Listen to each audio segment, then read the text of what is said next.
Hello there and welcome back.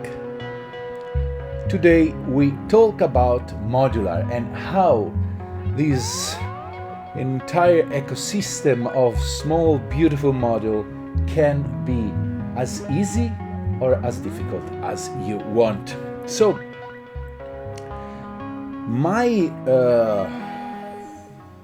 journey into it has been a lot of ups and downs. I started probably in the worst way possible.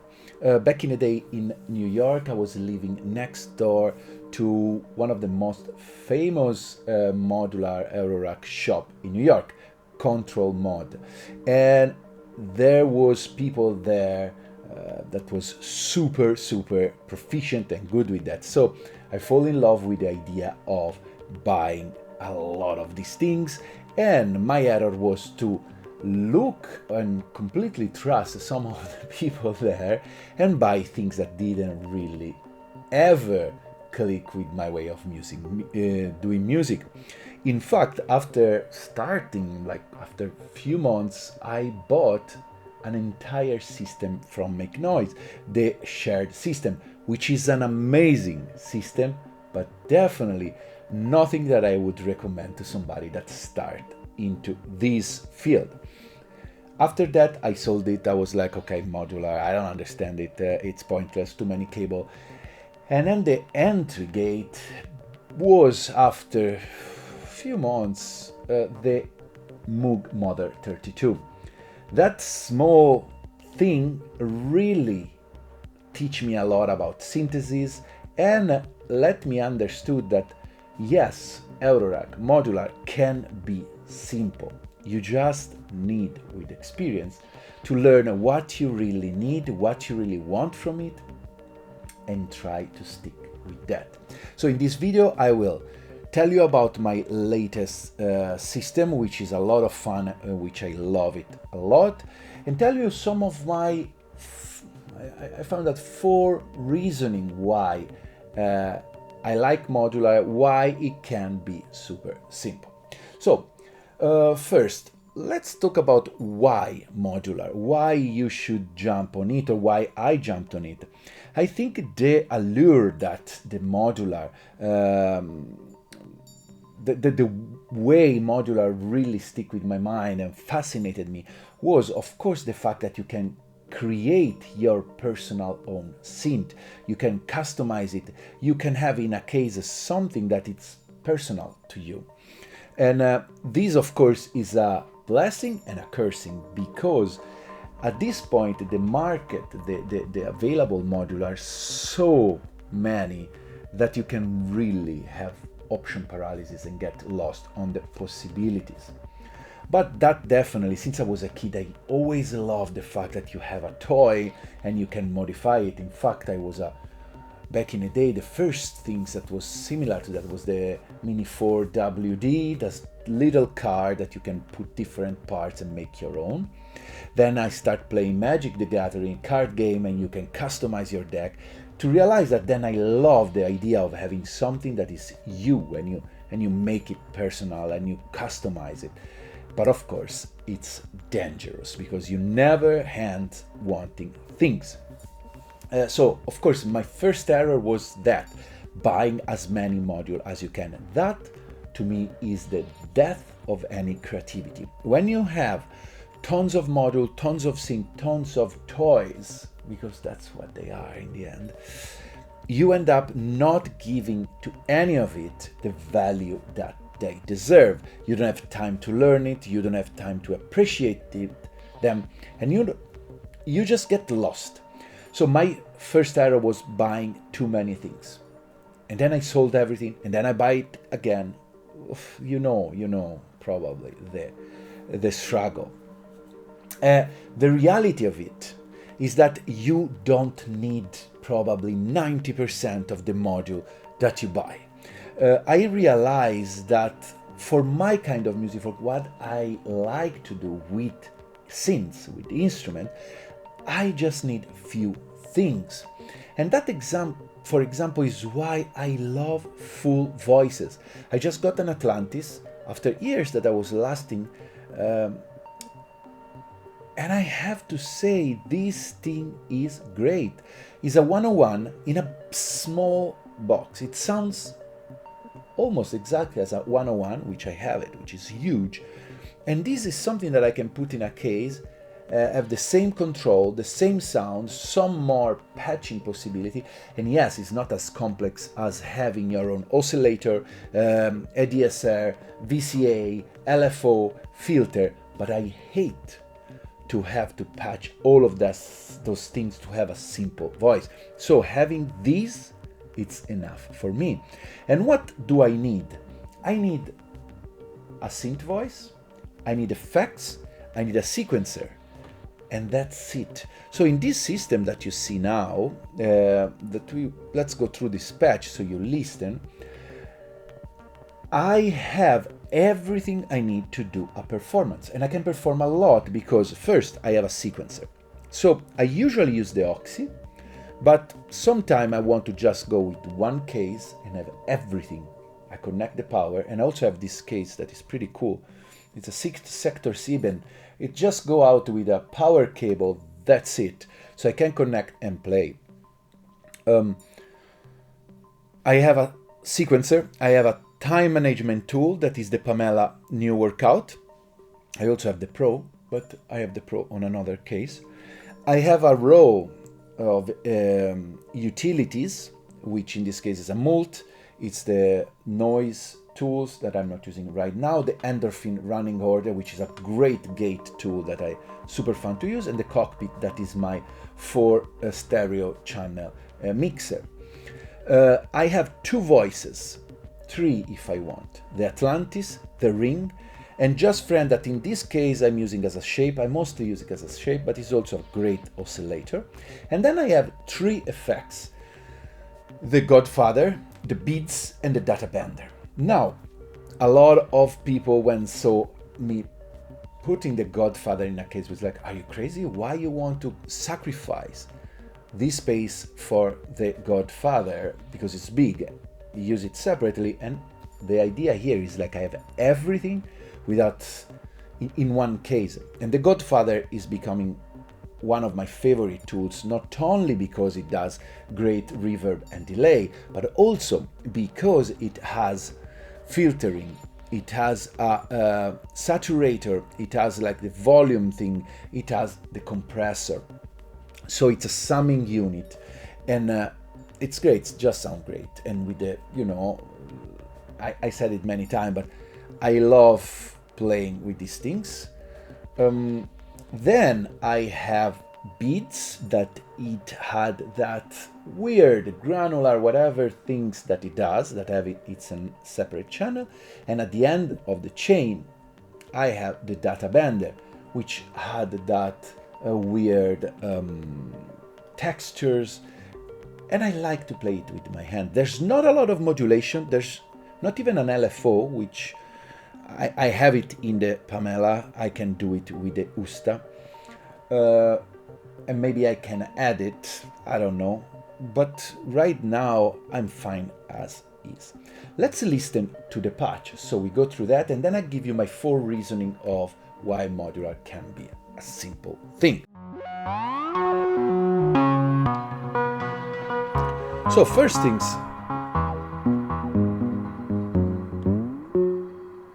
let's listen to the Atlantis. The Atlantis goes inside the Godfather. So how I set up the delay, I have in 1/8 dotted, and then no offset, and just a little bit of feedback. And I set also the dual delay here, like this. And I have so a first sort of dotted line 2. I don't know if it's dotted or not. And then I had the other delay.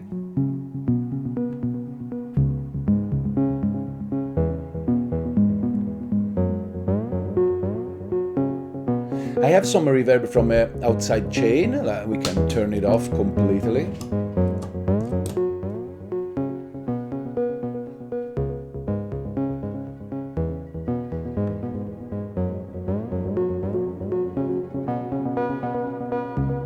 I have some saturation going on and some compressor. Then what I have, the rings. So the same exact sequence made with the Usta goes inside the rings too, and I have it on this other channel that I turn off.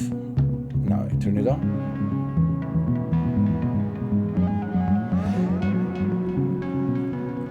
It does the same exact thing, but with some different sound, and the sounds are also modulated by Just Friends, so the structure change.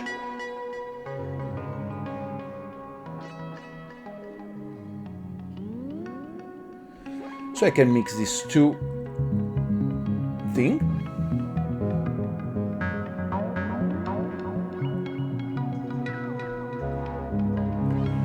Then this signal is split here. One stereo go to the data bender, where I can create this kind of stuff. And I like to do that by hand, because the data bender can be too much. So it's something I like to have here and play. And then another stereo out, because the Godfather has two stereo out, goes inside the beats. I turn off this, so this is the beat. The trigger, the seed, is triggered by, let's see who. By the running order, which I created a pattern. Super simple to create a pattern. I did a video about that. So it triggered the seed, and I put it on cassette. So it's very dirty.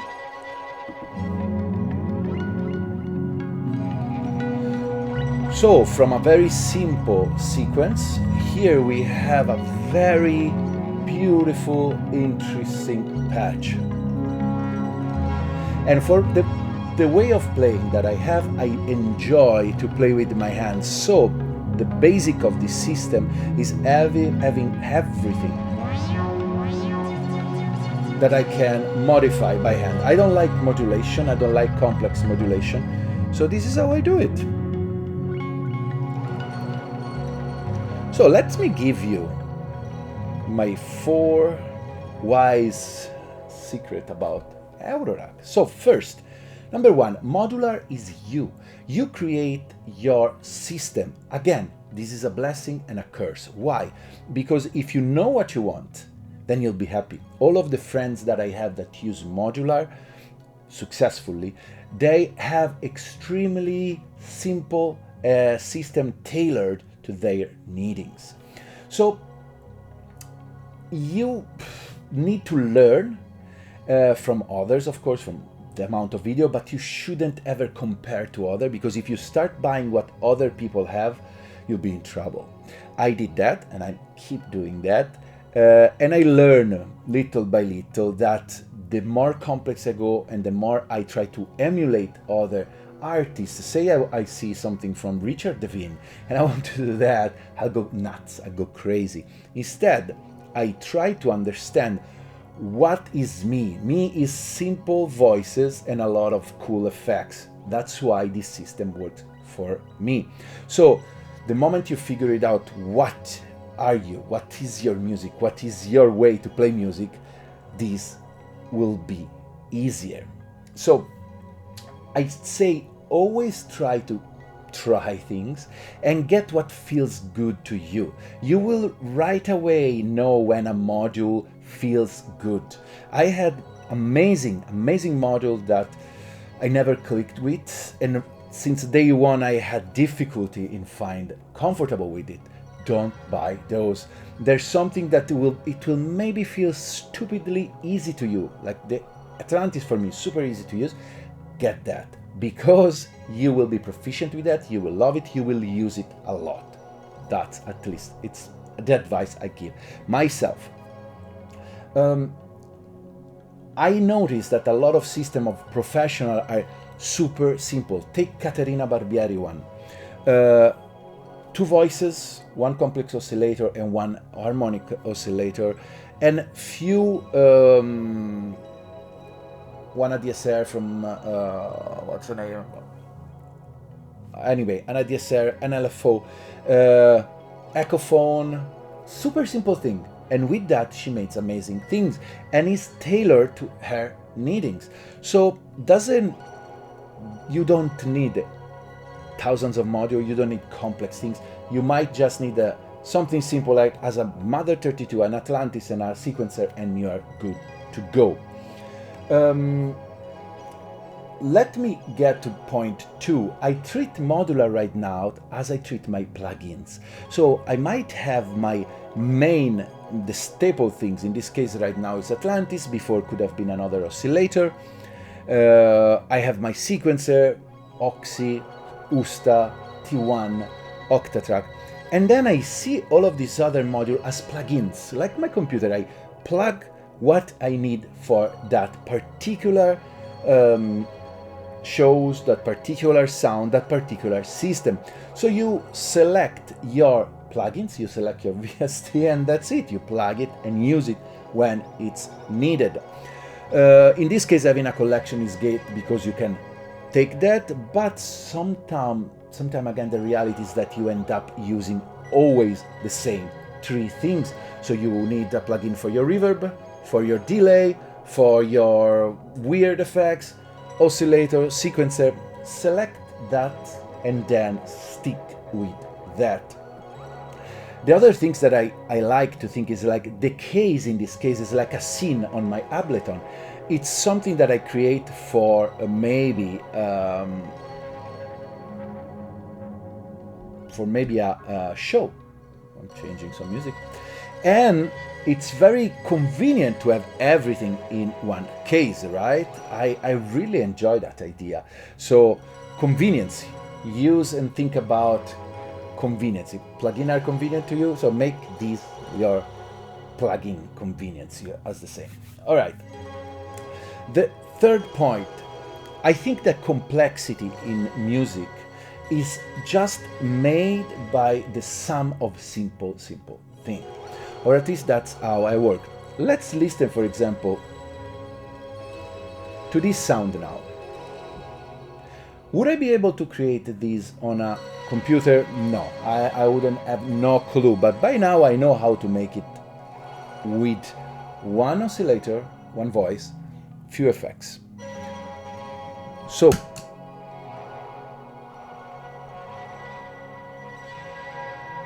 I can add things like that.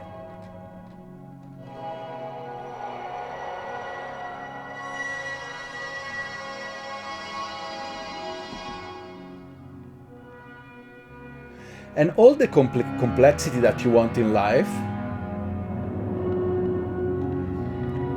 in this case, is the sum of very simple things you know how to use. When you start putting all together, things will get in some cool direction and your effort will be minimal. I think this is as basic as an advice as it can be, but put together what you're proficient with, what it feels simple to you, and the moment that all these simple tasks mix together, it will create complexity, which is what you want at the end. And complexity, see the word complexity not as difficult, but something that has a lot of flavors put together. Like when you cook, you have simple ingredients. I'm Italian, I know that. Simple ingredients, they have to taste good, and put them together will create complexity in taste. Yeah. All right. Then, again, for me, complexity is simple voice effects. I always talk about that, but that's how I work. From other people, for other people, complexity is a lot of modulation. Could be that, or technicality in play. There's many ways you can be complex in an interesting way. The fourth and last point, you need to have fun. I cannot stress enough that if your system is fun to play and you want every day to touch it and play it and discover new sound, then you win the battle. If the things is gonna be extremely complicated, every time you have to open a manual to figure it out what's happened, then you will lose the battle. In this system, I can experiment, I can I can go in different way.